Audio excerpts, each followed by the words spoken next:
Welcome to the Leadership Upgrade Podcast. I'm Dr. Kevin. In this podcast, we explore what it truly takes to become the kind of leader that people trust, respect, and want to follow. If you're a high-achieving entrepreneur or executive and you want to upgrade your leadership from the inside out, this is the place for you. So welcome. Make sure you subscribe to the channel so you don't miss any future episodes where we dive deep into conscious leadership, personal mastery, and building organizations that thrive. And if you want a full blueprint for upgrading your leadership, check out my new book, Lead Yourself First, the High Achiever's Guide to Upgrade Your Leadership. Grab a copy today by visiting upgradeyourleadership.com. Join the movement and upgrade your leadership. Now, let's get down to today's episode. Welcome to episode 4 of the Leadership Upgrade Podcast. Today, we're going to do a deep dive into the 3 brains of a leader. In fact, all humans have 3 brains operating. We call it one, but the reality is when you really look at how things are operating inside, under the hood, you'll find we have 3 brains. Now, in the last episode, we really talk a lot about that autopilot, or what I call the robot brain. And if you remember, that robot brain is really tied into the neocortex of a human being. And it's that part of our brain that allows us to operate consistently without having to think about it. It's the brain that's in charge when we're driving our car, when we've gone 20 miles without even realizing we've gone 20 miles. It's the routines that get so ingrained we don't even see or know they are happening. They're that ingrained. And recognize and remember, some of those autopilot robot brain tendencies are so deeply ingrained, we believe they're actually part of our personality. But the truth is, they're just learned behavior in that software that we downloaded when we were 3 years old.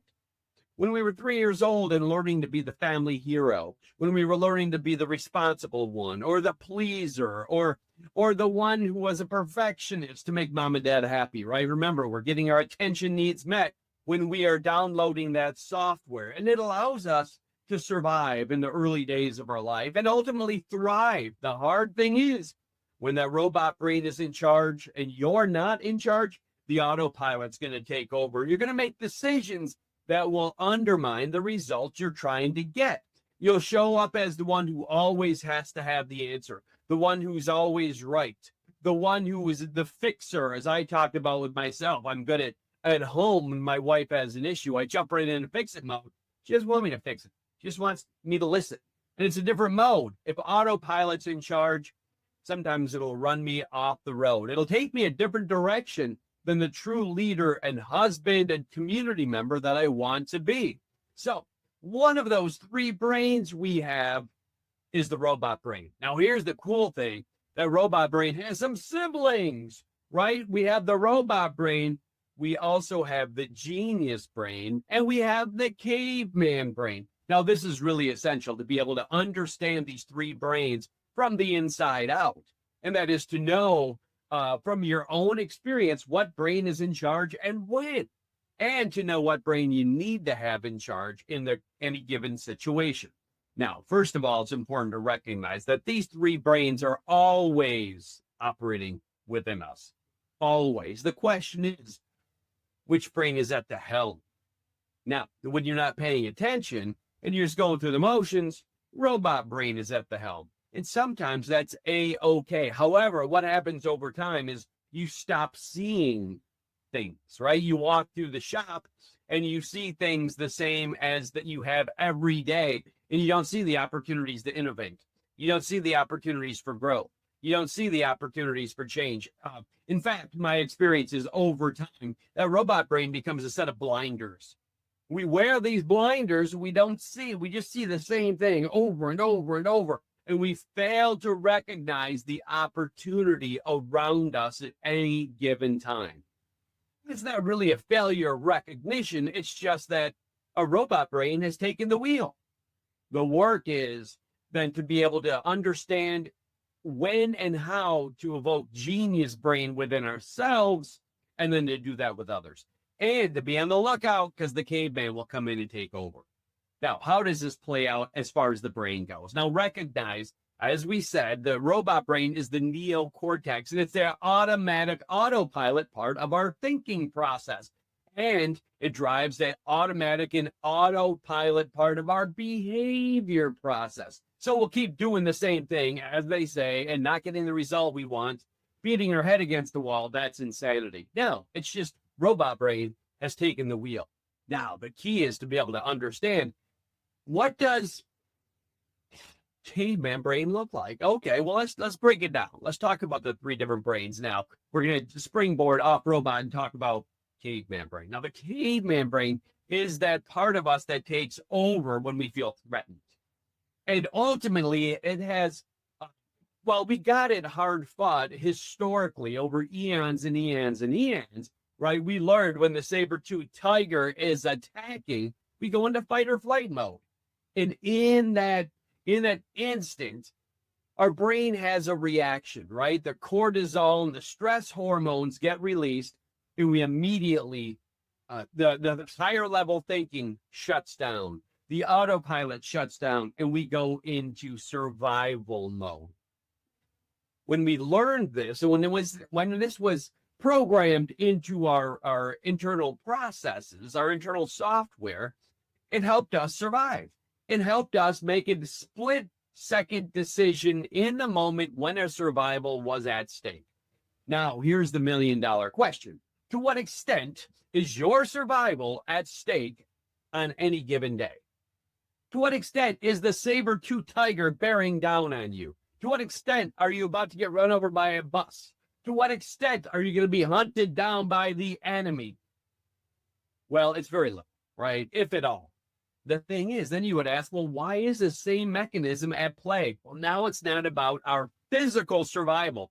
Remember, our physical self is only one part of who we are. We are both mental, emotional, physical, and even energetic beings or spiritual beings. So to recognize now, it's not so much our physical survival at stake. It's our mental survival, our ego identity, our self-concept, that programming that we installed early on that became our self-concept, our belief in who we are and who we need to be successful in the world. Well, that's still at play now.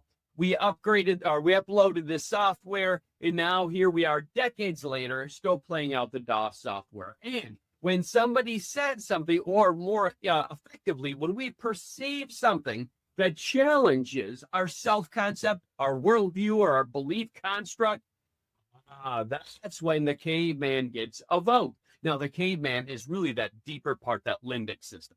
It's the part of us deeply connected to our brain stem. It is the caveman part of us, that Cro-Magnon part of us.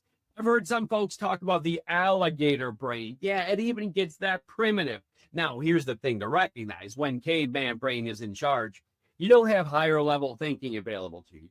It's being hijacked. You don't have that autopilot thinking available to you. It's been hijacked. Instead, it's that defensive person comes out. And in those moments, we lose our power, right? We get defensive. We get short, condescending. We justify. We rationalize. We blame others. It's not our fault. It's their fault. That's caveman brain. We're never going to achieve optimum results in our life or in our organization as long as we allow the caveman to come in and take over. Most people, though, never learn to even be aware of when it's happening, because when it's happening, we don't realize it's us. We see it as aggressive perception in the world. Somebody else is doing the thing. We're just the victim. It's the tax man. It's my boss. It's my ex-wife. It's my dog. It's my neighbor. It's always somebody else. Recognize that is never, 0% of the time is that the reality. 100% of the time, it is your perception. Your perception is the way you happen to be seeing and casting meaning into that moment.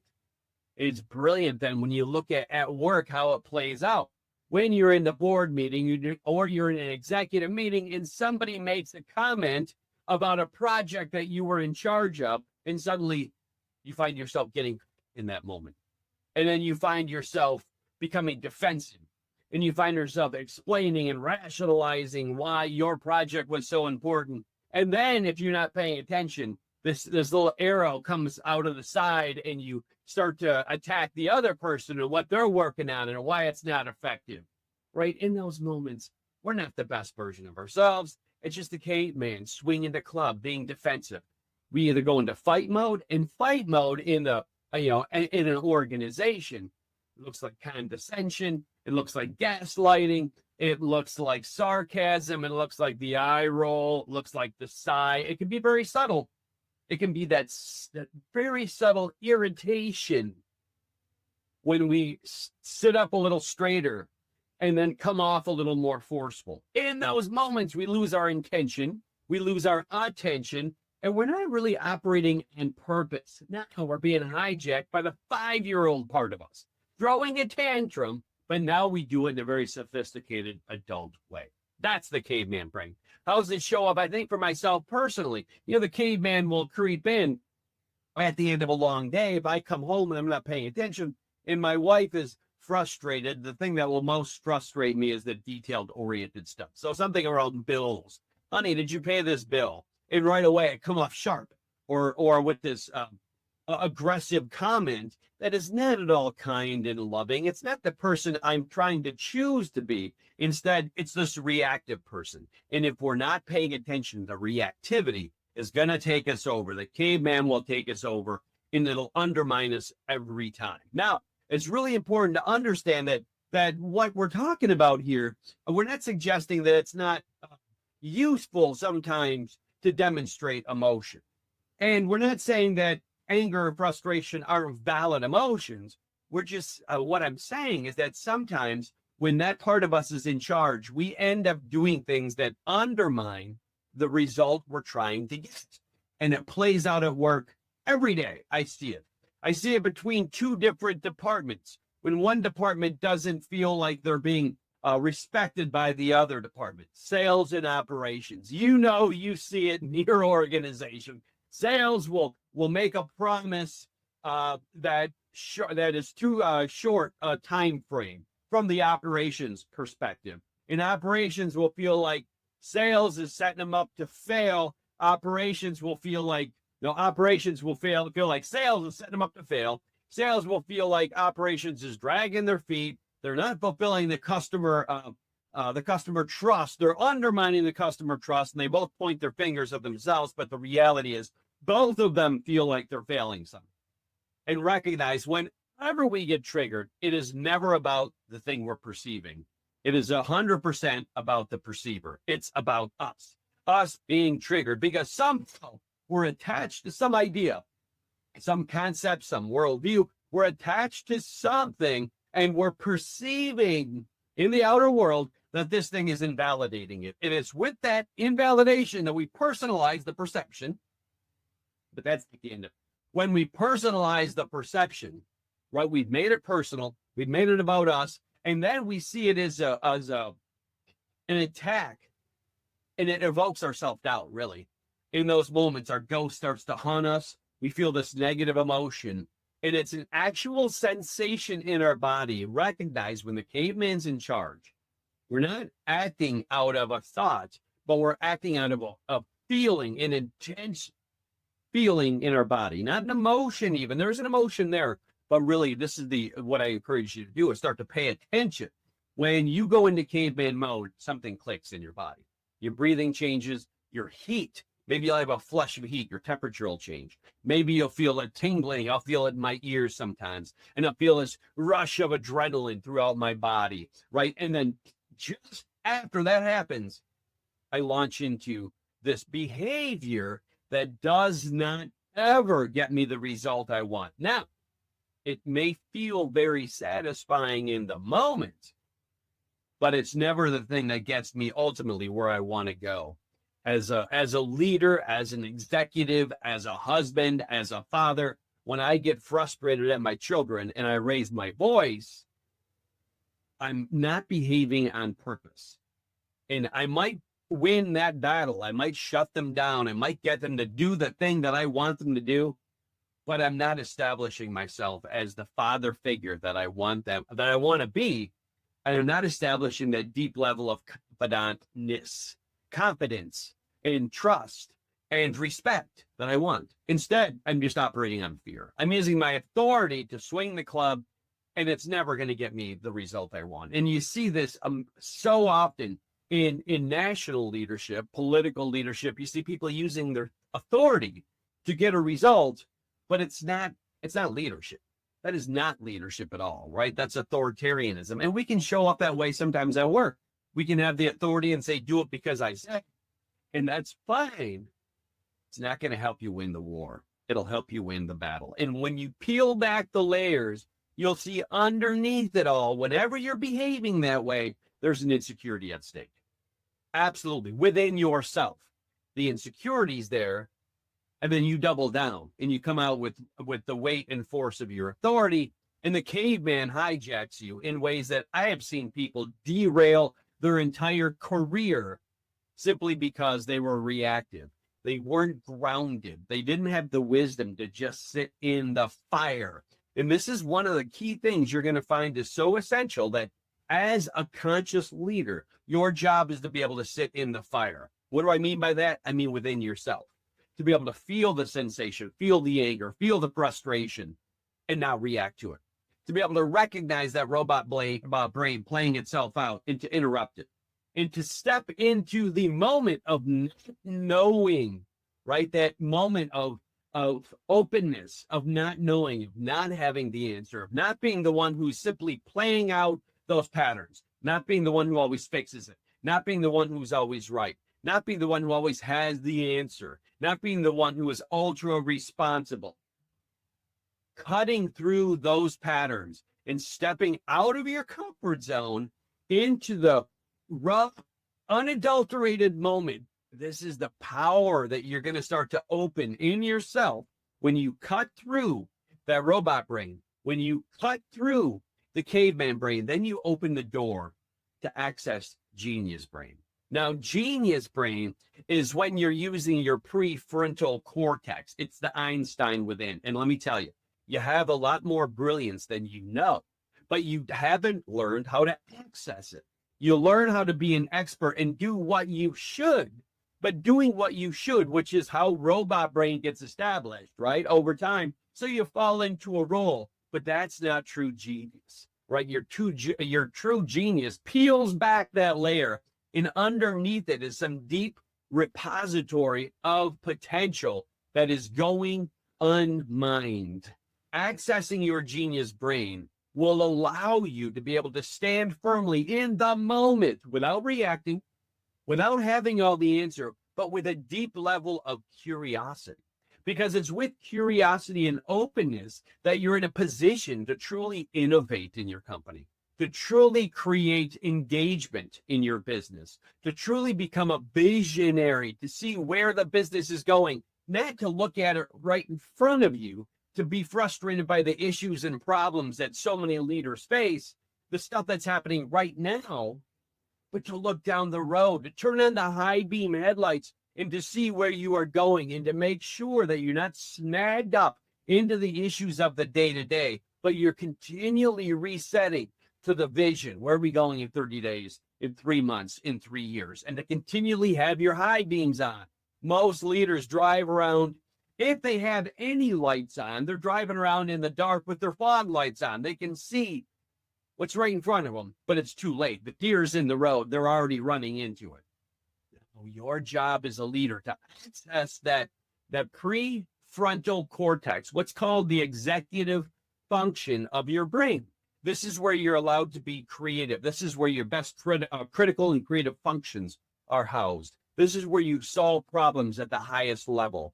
This is where you think strategically, creatively, innovatively, where you invent, where you access empathy, where you access true choice, where you lead on purpose. All of this requires you being able to access your executive function, your executive brain, your genius brain. And this is why it's so important to be able to understand these 3 different brains, right? Without paying attention, robot brain takes us over, and we keep doing the same thing. And sometimes it's okay. You don't want to always have to think about everything you're doing. However, it becomes blinders. It's a cage that you live in. It will absolutely limit what you do. And so often what I find is it's the curse of expertise. And it's also founder syndrome, right? Because experts know what they know, what they know, what they know. And you're not going to tell them anything. Their cup is already filled. They're stuck in robot brain. If your cup is filled, you can't put more in it. Your job is to empty the cup. And what that means is to sustain or interrupt that pattern that is just self-sustaining. You want to learn to interrupt that. Now, how do you do it? This is the $1,000,000 question. How do you gain that kind of awareness to even know when it's functioning so that you can replace it with more intentional mindset and intentional action? Now, recognize there's a couple core practices that will help you be able to, first of all, recognize what brain's in charge. And secondly, then access the brain you want so that you get the result you want. I'm really good at being right. So at home at any given time, I can out argue and debate my wife on any day, or at least in my own head. What I end up doing is just frustrating and alienating her because I'm not being right. I'm just being an ass. I'm being an idiot. I'm doubling down on my perspective, and it's not helpful. I'm not getting what I want in my relationship with my wife. I've seen too many leaders do exactly the same thing. In fact, I love it. I worked with one individual who was the CEO of a company, and in his executive leadership meeting, he pounded his fist on the ground to tell him he told his staff, I will be the one who decides what the culture is going to be like around here.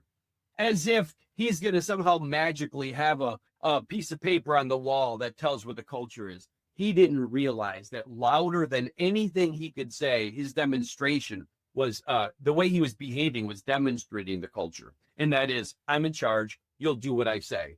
And he effectively shut everybody down. That was his robot brain in charge. And when he pounded his fist, the caveman came to the surface and everybody else is shut down. What are you trying to create in your organization? Imagine, as the Gallup organization says, 30% of the people are doing the heavy lifting in your organization. Your job isn't to be right. Your job isn't to do the heavy lifting. Your job isn't to outwork everybody. Your job is to create higher levels of engagement, to get people to bring their heart to the game. Imagine if you could do that. The only way you're going to do that is by behaving on purpose, by showing up as a leader on purpose, in aligning what you think and what you do with the vision of who you want to be as an executive. That requires you to access your genius brain. Imagine if you could do that and then help those in your organization access their genius brain more effectively.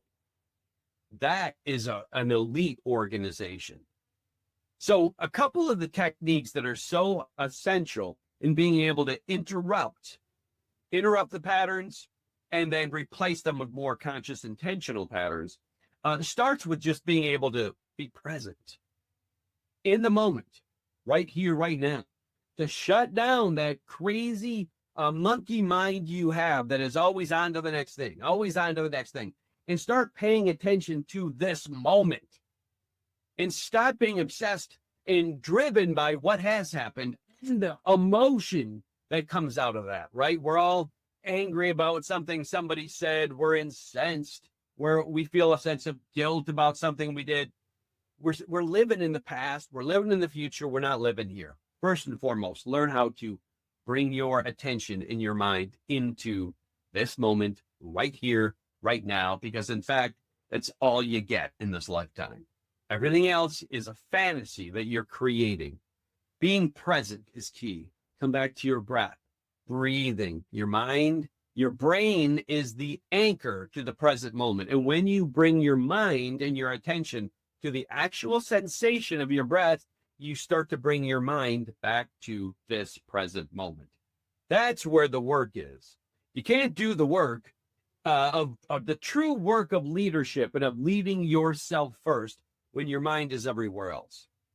Now, this is the work we do with leaders, right? For a great deep look at this process, go to the website too, Maze Leadership. Check it out, mazeleadership.com, and you're going to see we offer a lot of programs that help leaders be able to learn how to become more deeply present, more deeply aware, and more intentional. This is the heart of conscious leadership, and it is the core to elite level leadership, to become a true industry leader and to create organizations that thrive.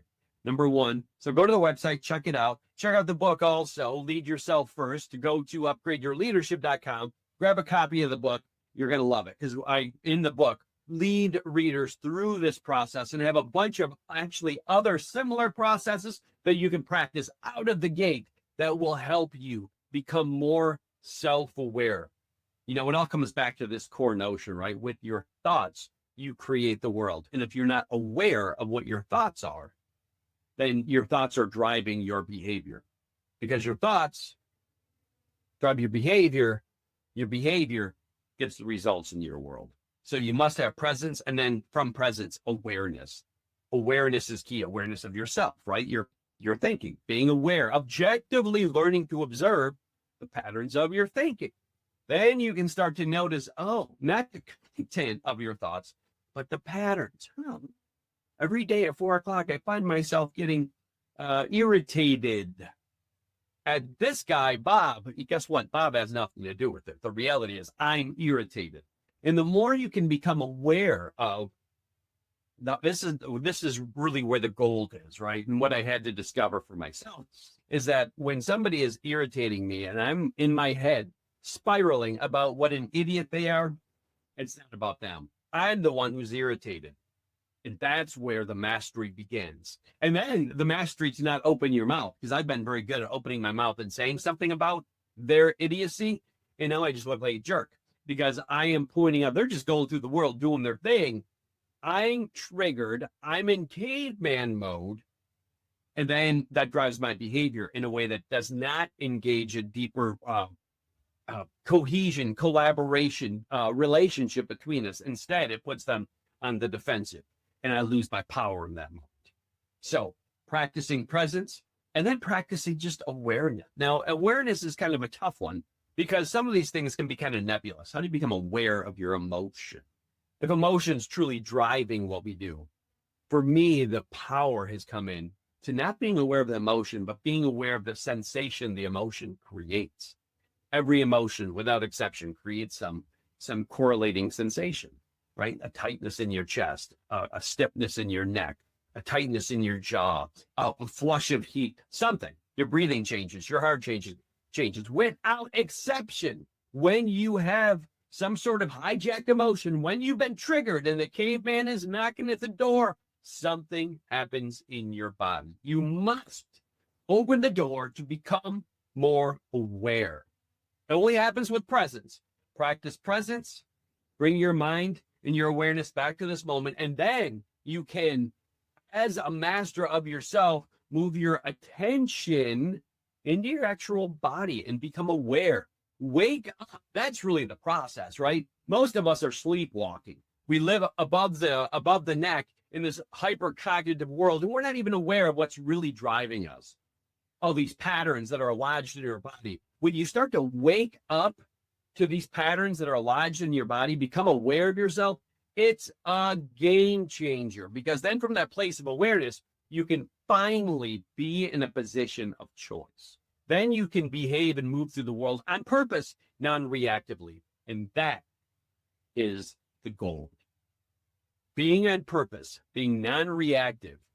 I've heard people talk about this state of equanimity. Equanimity is really non-reactivity. Back to sitting in the fire. As humans, we move towards what feels good and away from what doesn't feel good. What if you could just be balanced in the moment, regardless of how you felt? And stop craving things to be different. Stop craving what you don't have, because it's never enough. There is no satiation. It's the next thing and the next thing and the next thing and the next thing. And I covet a new car and I go out and buy it. And then pretty soon, this isn't the car I want. Let me get a different new car. And it's not about the car. It's not about the new watch. It's not about the money. It's about this process of nothing's ever enough, like we're trying to fill a hole in ourselves. And learning to just be grounded and present in this moment is how you're going to elevate your leadership to the highest level possible. I've worked with leaders along the way and watched how they have changed massively, changed the relationship they had with themselves in a way that left them escalating their career path to suddenly be in the boardroom and in the at the executive level where they were a top producer, right? Producing does not translate to leadership. Understand it's a totally different skill set. And the truest high level leaders are ones who operate in a way that is grounded on presence, and they have a deep level of self-awareness that allows them to cut through the patterns of the robot brain, to interrupt that caveman brain, and to operate from a place of true genius. If you'd like some help operating with true genius, don't hesitate to look us up, maysleadership.com. Go to the website and or check out upgradeyourleadership.com as well for the book and workbook. We have all kinds of materials there. This work, the Leadership Upgrade podcast, is here to help you become the inspired executive that is waiting to unleash itself. So here's to your power. May you find your power, and may you become the best leader possible. Here's to leading yourself first. Hey, thanks for joining us on today's Leadership Upgrade podcast. Now, if you want to continue to challenge your ideas about leadership while increasing your influence, make sure to subscribe to the channel and share this episode with someone you know who wants to become a more inspired executive. If you're ready to take the next major step in upgrading your leadership, don't forget to grab a copy of Lead Yourself First, the High Achiever's Guide to Upgrade Your Leadership, available now. Just go to Upgrade Your Leadership now to secure your copy of the book, and we have additional resources available for those who are truly committed to becoming better. So download the workbook, get the book, and put yourself on a path to become the best version of yourself as a leader. Remember, before you can truly lead others, you must first learn to lead yourself. See you on the next episode. For now, this is Dr. Kevin wishing you well.